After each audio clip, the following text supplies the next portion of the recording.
So guys ये video होने वाली है यहाँ पे इवन पीटर्स के फ्यूचर को लेके एमसीयू में, क्योंकि यहाँ पे कहीं ना कहीं बहुत सारे फैंस को लग रहा है कि एक बहुत ही बड़ी अपॉर्चुनिटी को मिस कर दिया है मार्वल स्टूडियोज ने, या फिर म्यूटेंट्स के डेब्यू को लेके एमसीयू ने एक बहुत ही बड़ी गलती कर दी है, यानी कि इवन पीटर्स के कैरेक्टर को वांडाविजन के सीजन में वेस्ट किया गया है। क्योंकि अल्टीमेटली हमें कंक्लूजन इस एपिसोड में क्या देखने को मिला इस कैरेक्टर का कि यहाँ पे वो रैल्फ बोनर निकलते हैं, और इसके ऊपर भी यहाँ पे हमें मार्वल स्टूडियोज ने एक क्लिफ हैंगर में छोड़ दिया है कि अब क्या जो उसके पास पावर्स थी, या फिर जब उसे एगाथा कंट्रोल कर रही थी तब क्या वो सुपर स्पीड वाली पावर्स जो है उसकी खुद की थी, या फिर जो है वो एगाथा ने इसे डिपार्ट की थी। क्योंकि कहीं ना कहीं यहाँ पे अगर हम बात करें एगाथा की पावर्स की, तो उसकी पावर्स में से एक पावर ये भी है कि उसके पास सुपर स्पीड है या फिर टेलीपोर्टेशन वाली स्पीड है। तो हो सकता है अपनी इल्यूजन की मदद से उसने वो पावर्स जो है कहीं ना कहीं रैल्फ के साथ शेयर की हो, लेकिन इसके ऊपर स्टिल कोई क्लैरिटी अभी जो है मार्वल की तरफ से नहीं आई है और ना कोई ऑफिशियल कंफर्मेशन आया है। लेकिन अब यहाँ पे इवन पीटर्स के साथ क्या हो सकता है, जब उनके गले से यहाँ पे नेकलेस उतारा गया था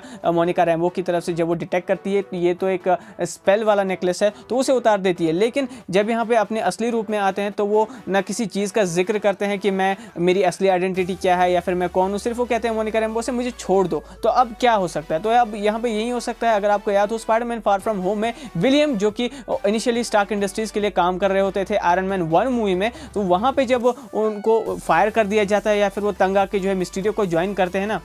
तो ये हमें बताता है कि मार्वल स्टूडियोज किस तरीके से जो छोटे छोटे कैरेक्टर्स को यहाँ पे फ्यूचर में यूज़ कर सकता है। जैसे उन्होंने रेड स्कल को यूज़ किया कैप्टन अमेरिका फर्स्ट एवेंजर के बाद, हमें कोई भी चीज़ रेड स्कल की तरफ से देखने को नहीं मिली, लेकिन वो सीधा जाके यहाँ पे वॉरमेयर में इन्फिनिटी वॉर में अपीयर हुए। तो ऐसा ही हो सकता है यहाँ पे इवन पीटर्स वाले कैरेक्टर को लेके कि वो सीधा जाके यहाँ पे म्यूटेंट मूवी में जो है कनेक्ट हो जाए, यानी कि ये चीज़ जो है जिसके ऊपर अभी पूरी क्लियरिटी नहीं है कि इवन पीटर्स का रोल क्या होगा, क्या उनके पास एक्चुअल में सुपर स्पीड है या क्या वो क्विकसिल्वर जो है आगे चल के बन सकते हैं। इस सब के बारे में कहीं ना कहीं हो सकता है मार्वल स्टूडियोज हमें एक हिंट जो है वो म्यूटेंट वाली मूवी में दे, जिसके ऊपर अभी डेवलपमेंट चल रही है और ये केविन फाइगी ने रिसेंटली कंफर्म भी किया है। लेकिन अब सबसे बड़ी बात यह है कि अगर यहाँ पे क्विकसिल्वर है या फिर बनेंगे इवन पीटर्स, तो क्या वो रैल्फ के ही नाम से होंगे, यानी कि वो रैल्फ के नाम से तो होंगे, लेकिन एक्चुअली में उनके साथ क्या होगा, तो हो ये सकता है कि यहाँ पे जो स्वॉर्ड एजेंसी है जो कि वो इस वक्त इन्वेस्टिगेट कर रही है लोगों से कि किस तरीके से वांडा ने उनके ऊपर टेक ओवर किया, उनके माइंड को टेक ओवर किया, अचानक से क्या कुछ हुआ।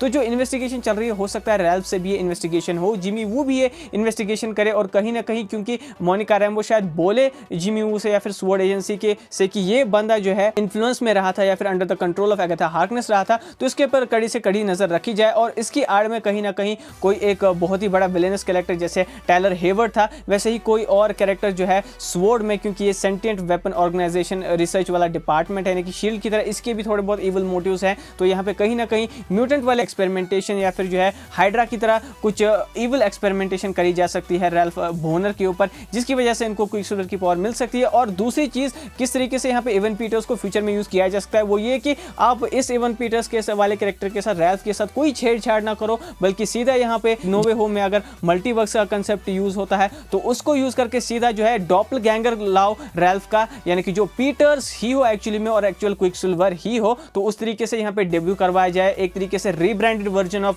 क्विकसिल्वर, यानी कि इवन पीटर्स हमें एमसीयू में नए सिरे से देखने को मिले, यानी कि जो ओरिजिनल रैल्फ है वो भी सेम रहेगा, लेकिन हमें एक नया क्विकसिल्वर जो है पीटर के रूप में मिलेगा। और शायद से हमें अगर इस मल्टीवर्स तरीके से क्विकसिल्वर की अपीयरेंस दिखाई जाती है तो शायद से हमें रैल्फ का कैरेक्टर फ्यूचर में कहीं पे भी देखने को ना मिले। ये चीज बिल्कुल पॉसिबल हो सकती है क्योंकि मल्टीवर्स ऑफ मैडनेस भी आने वाली है, नो वे होम में भी कहीं ना कहीं हमें मल्टीवर्स के लिंक्स तो देखने को मिलेंगे ही, क्योंकि यहाँ पे वांडाविजन का सीजन इन दोनों मूवी से कनेक्ट होने वाला है। सो गाइस आप अभी यहाँ पे बिल्कुल भी पैनिक मत करो कि कहीं ना कहीं जो है इवन पीटर्स वेस्ट हो गए या क्या हो गए। जो वांडाविजन की स्टोरी थी वो वांडाविजन के इर्द गिर्द ही खत्म करी गई है, जैसे कि मोनिका रैम्बो का भी अभी पूरा पता नहीं है कि एक्चुअली में उनका रोल क्या होने वाला है। वांडा का रोल स्टिल अनक्लियर है कि वो इस वक्त जो है वो वांडाविजन के इवेंट्स के बाद कहाँ चली गई है। इसके बाद हमें यहाँ पे व्हाइट विजन के बारे में भी मिस्ट्री में रखा गया है, तो इसी तरीके से हमें यहाँ पे मिस्ट्री के में रखा गया है इवन पीटर्स के मामले में। सो गाइस आप सबका इस बारे में क्या सोचना है कि किस तरीके से इवन पीटर्स को फिर से इज्जतदार तरीके से वापस ला सकते हैं एमसीयू में मार्वल स्टूडियोज अपनी स्टोरी लाइन का यूज करके, अपनी कंटिन्यूटी का